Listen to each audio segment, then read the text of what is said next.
Welcome back to the Lanterne Rouge Cycling Podcast presented by Zwift, our show partner here with Benji, as always, for Vuelta Andalucia, Tour des Maritimes Volta Algarve, Setmana, Valenciana, a quadruple header. But we'll start with Andalucia first today because it was a TT in Algarve and there was chaos in Andalucia and a lot of tactics to talk about.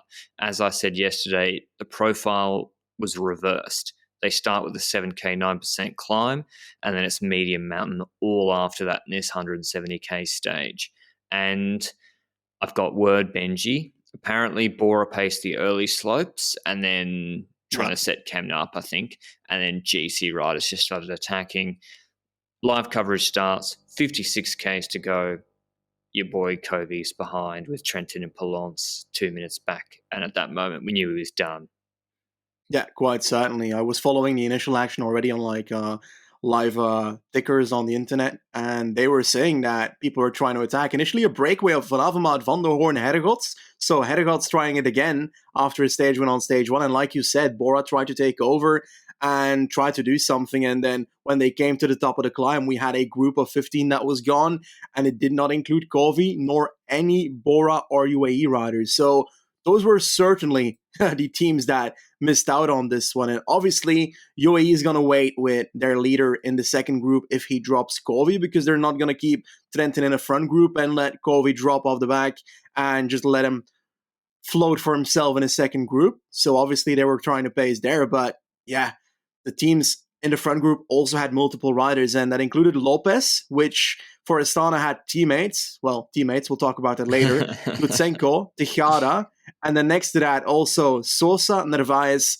Christian Rodriguez, Carlos Rodriguez, Simon Yates, and then a bunch of riders for Bahrain, Haig, Caruso, Pouls, and Landa, yes.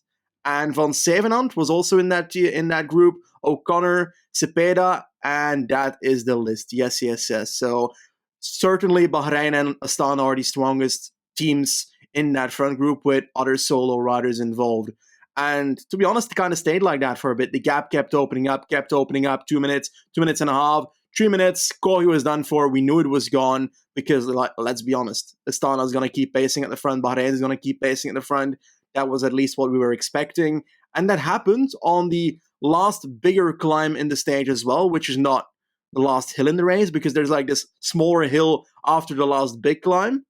And on that climb, I expected attacks or moves to try and get away from the group, because the gap to Kovi was already quite large, and it kind of waited until the top and even after the descent to actually open up in that group, right? And did we see moves from Bahrain, or was it Bahrain responding to people?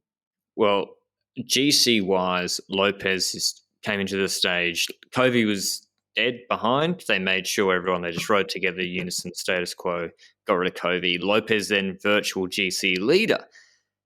And so Astana, we thought, would ride like someone who has a leader's jersey, which is defensively. And so they got teammates. They were going to do that. Bahrain have got Haig and Pouls close. So I'm like, they're going to try on this rolling terrain in the last 30Ks to work over Astana and put Lopez in a difficult position. They started with Caruso, who's not that close on GC at all. In fact, he lost a lot of time after he pulled yesterday. And Lopez himself closed him. I'm like, what's the point of Tejada and Lutsenko being here if you're closing this is the first attack after they've been just pace lining for an hour and a half. So odd there. Do they need to close Caruso? I'd say they don't necessarily need to. He's like, on how much time is he? On a proper time already after the first few stages, because he's been working for the other two. So I agree with you. Caruso was on 4 minutes 20 coming into the stage. So that, first of all, bizarre. He closes him, and then Lutsenko counters. The rider I thought would have been just keeping it all together for Lopez. So Lutsenko counters. He's joined by by Caruso and O'Connor. Caruso pacing, he's like, oh shit, I shouldn't, because they're ahead of GC of Haig and Pouls. He stops, group dies, I think. Then Simon Yates, Bridges, huge effort, wasted effort completely. Maori starts to chase, and it all comes back together. No one wants to pace. Then Lopez is looking around. Tejada comes to the front, starts pacing. Well, a little bit. I was like, okay, they should probably get a tempo going here again. And then Lutsenko attacked again, this time marked by poles. And a reminder, poles this going into this stage was, let me do some quick maths, 8 seconds behind Lopez and 24 seconds ahead of Lutsenko. And at that point, Benji, when poles close to Lutsenko, what do you think Lutsenko was going to do? Well, I was hoping that he would be the clever man and would realize to himself he could play this two ways. He could either work with Poels a tiny bit to make sure the gap is not large, or like 20 seconds, so that the second group can come close towards the finish line, so that he can try and go for the stage while the GC is still there, as with Lopez. Or he can just sit up on the wheel of Poels, which is probably the thing that is the safest bet to do at this point in the race. But no, he decided to go for the third thing, which is, I'm going to work with Poels. Lopez, is that my teammate? What? I didn't know that. I thought he was riding for Movistar still. So Lutsenko was riding with Poels and expanding the gap on the group with Lopez. And at a certain point, the gap was getting towards 30, 35 seconds. And Lopez started responding to the attack because he was like, mate, my GC's riding away. Oh, yeah, it was O'Connor attacked the group because at this point, right, you got the two strongest teams ahead, Astana and Bahrain. All the riders left have no teammates. You know what that means. They're not going to cooperate properly. So O'Connor gets fed up. And then, Lopez used the excuse of, I'm chasing down O'Connor, but then they caught him and Lopez just kept riding past. But then he's like, I can't chase this the whole time. And then obviously Haig looks at him like, I'm good. And so the gap stays at like 25, 27 seconds.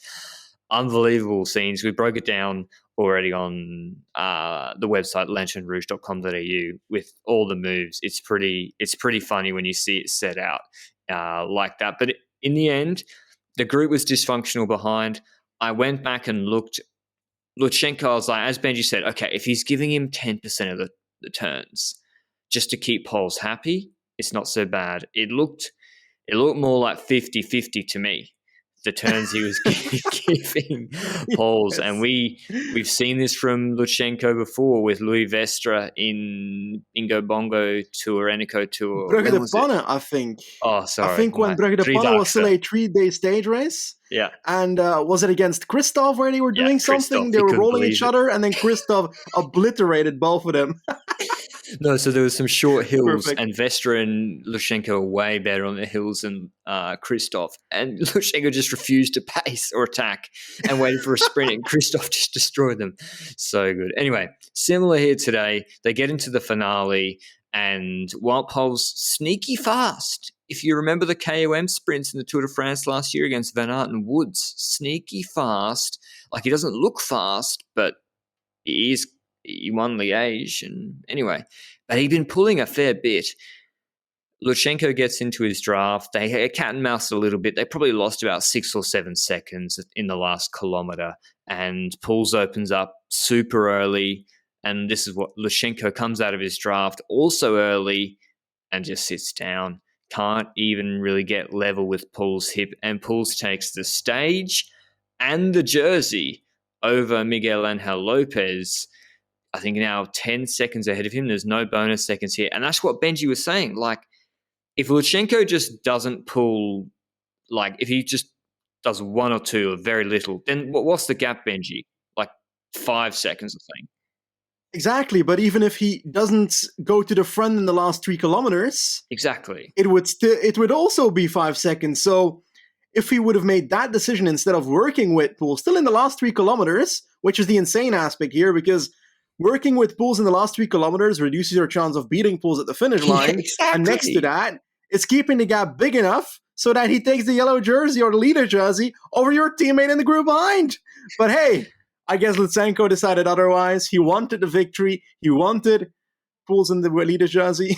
And he decided to not sit on Poels that much. But he did sit in the second wheel for a bit in the last 300 meters before the sprint started. But like you said, Poels opened up and was the strongest towards the line. And in all honesty, I probably underestimated Poels a tiny bit before the sprint. I expected Lutsenko to take it because I was like, okay, if he's taking over in the last 3K, he must be really confident about the sprint, but apparently not.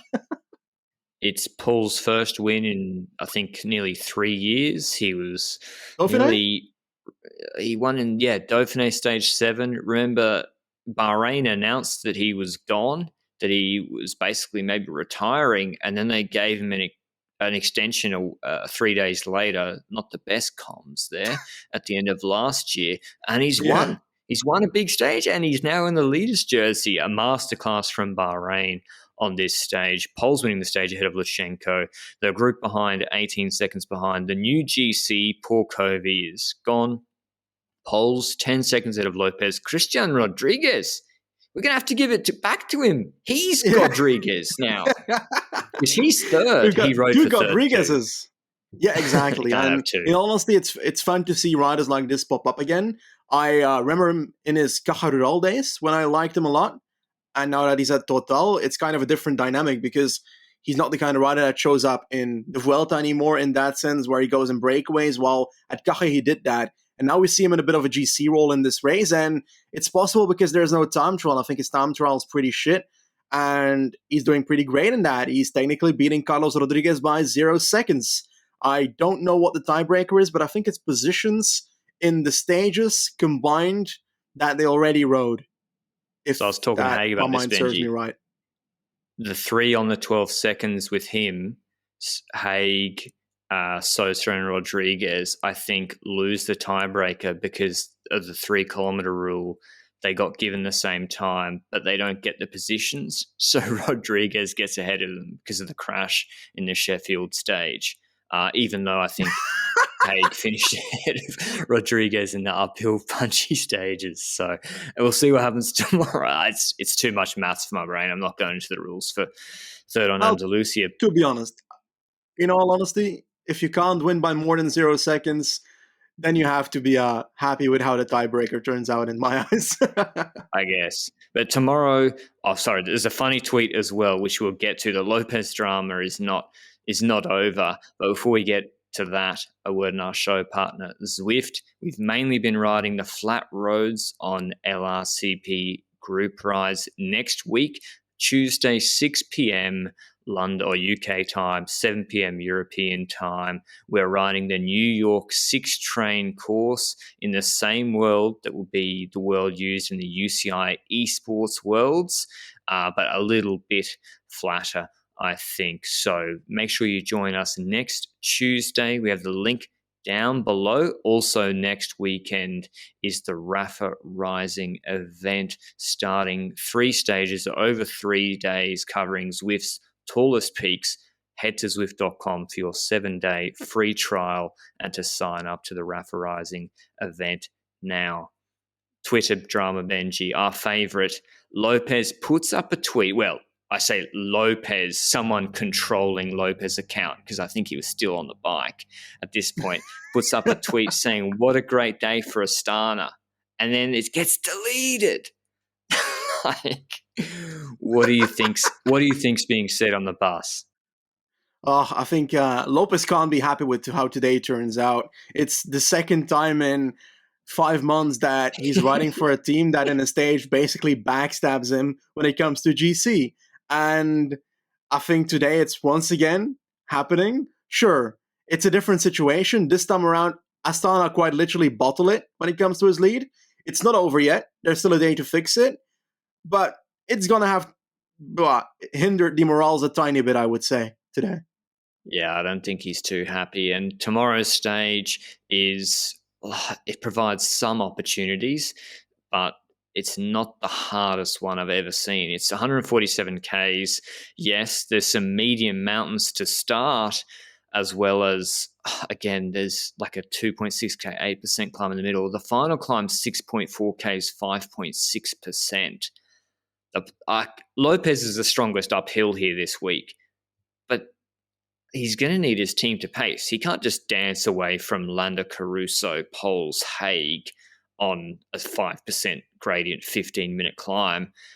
And I don't think Tejada can light it up enough. So, and there's no bonus seconds available at the finish either. So do you think Poles holds on to this 10-second lead, Benji? I actually am not sure about it. I would argue that the last 2 kilometers are hard enough to make 10 seconds of a difference if one of them actually doesn't make it, but Pulse has these days where he can actually hold on to stuff. So I'm kind of on the edge. I'm gonna say that I would like Pulse to keep it, just so that today's Astana tactics have a consequence. I think Pauls keeps it because if Haig and all those guys pace and control that climb, 10 seconds is a lot. They'll be doing it over 20 k's an hour and it's not that steep. Lopez will need to be on and Lutsenko will need to help and light it up too. So, But would you control it? Why yeah, don't you just attack with Haig? I don't know. Well, that's I think what they should do is you got to remember Poles helped Haig a lot in the Vuelta at the end of last year. I think what Yeah. they do is if Lopez attacks early, you mark him with Haig and have Haig sit on and then see if Haig can counter him and take because Haig's 2 seconds behind him. If Lopez attacks with 800 meters to go, just train it and he can't gain 10 seconds. And if Pools drops, then it's on Pools. But then if Haig does that, then they lose everything. So yeah, it'll be a good, interesting finish. Anyway, that was Andalucia. A lot of drama there. Today in Algarve, we had the all-important TT. Some would say too important because it was 32 kilometers long and there's not really any savage mountaintop finishes here at all. Evenepoel, Hayter, Foss, McNulty, Martinez, Kung, can't forget, were the favourites, or the big contenders for the stage. The two favourites were Kung and Evenepoel on a rolly course as well. But something weird happened in this TT, Benji. The wind, or it must have been the wind, right? Because Geraint Thomas and Vine and Rice or Race set a normal time, not normal time, but they were at like 41 minutes. And then Dan Uhl was like 2 minutes ahead of Geraint Thomas. And then everyone after Uhl was just under 40 minutes. So, like, have we had confirmation that the wind literally changed direction? We have not. The alternative reasoning is that Thomas's TT was just shit today, which is also possible because he hasn't been outstanding this week. But yeah, something must have happened. It's either the wind changed and as a consequence, it's an advantage for the riders starting later, or the times that were set initially weren't as high as we expected or suggested they were when we saw them. Because the Anhola beating them by 1 minute 47 on Thomas is quite an insane time. I was like, okay, wow, we found the new Ghana, okay? But then we quickly realized when Ghana came over the line that, over the T1, the first time check, that it wasn't really the case when Kung was actually beating him by quite a bit. So, yeah, in the end, something happened that changed the dynamic of the time trial, whether it was the initial time trialist not having the outstanding times or the wind change, but it resulted in better times in the last portion of this race. And yeah, Kung was the first one to properly beat everybody, I would say. And Foz actually came relatively close on each time check. He was on 6 seconds at the first one, 8 seconds on the second one at the finish line. He kept it relatively close on Kung as well, 13 seconds, but Remco was coming, right? Mate, Remco absolutely flying. And I thought you picked him yesterday. You didn't even hesitate for a second. You were like, Remco's taking this. And I was like, oh, maybe Kung, maybe I was just trying to be nice. But yeah, Remco destroyed everybody in this TT. 37.49, the only rider to average over 50. He averaged 51, 58 seconds ahead of Stefan Kung. A minute 06 ahead of Hayter, 111 to Foss, McNulty 125, then Gernelek 127, Martinez 130, Darnell 138, Godu 209, and Zwift 212. You've got to bear in mind the strength of this wind, whatever happened, was so significant that Javier Miguel Asparin, now he looks like a TT guy, maybe. Yeah, he's Uscatel, I'll but put in. still, he put like a minute into Geraint Thomas and into Vine and Race, which is just not possible. So crazy stuff. But yeah, Remco, Well, he's Benji. actually not that terrible. He got 18th at the last ITT in the Vuelta as well. So is that good? Come on, man. It's Asparin. Hype it up, man. Not going to hype it up. I'd never heard of him before this stage. He was beaten by Haig, though. Euskaltel have been good in Andalucia as well. But Evenepoel takes it. He'll take GC. Tomorrow is like a punchy 2 kilometer, 9.5% climb finish. He's, I think, 1:06 ahead of Hayter, and Hayter's not looking that good uphill at the moment either. Well, not on his top form. But yes, finishing in Mulhall, 2.6 Ks, 9.5%. Remco's just going to defend, one would think. What do you make of his TT, though, Benji? Like, was it better than you expected? Or did he look heavier? Or, yeah, just what do you make of it? Or just business as usual?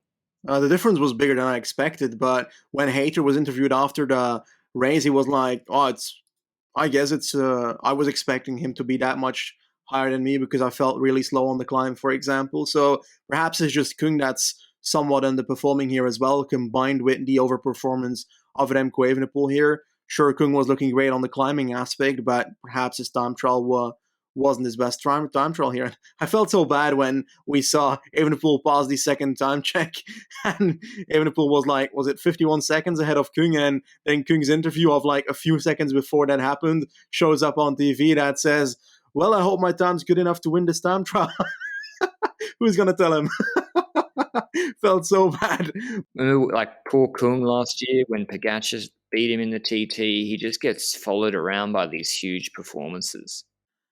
Yeah, when it comes to Mayaoun tomorrow, I expect the same thing you say. I think Evenepoel is going to be relatively defensive in the initial aspect of the race, but I do think that if he sees a moment to attack on Mayaoun climb, that he will be doing that, because it's the last stage of the race. He doesn't need to save energy for the stage afterwards.